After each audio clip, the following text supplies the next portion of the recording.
Jana haukulala chumbani kwenu. Unaweza kuniambia ulilala wapi? Wewe nini? Ana tulia, Ana.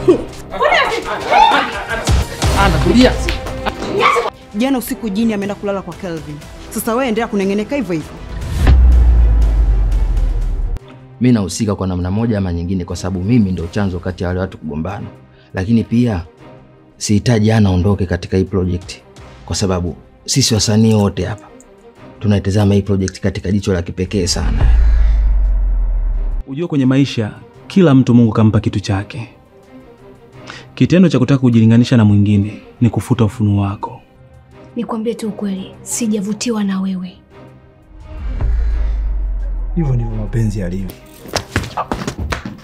Tayari mmeshaanza kuonyesha makucha yenu. Wewe ni wa kike au wa kiume? Kamuulize baba yako, mshenzi.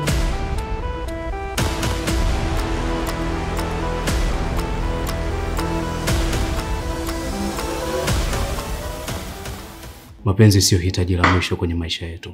Hii dunia ni yetu sote. Hii kesi nimeamua kuipeleka ngazi ya juu. Kuna muda tunakaa sehemu tusizozihitaji kwa sababu hatuna pa kukaa. Unajua mimi sielewi unazungumzia nini. Nataka umakini ulio makinika.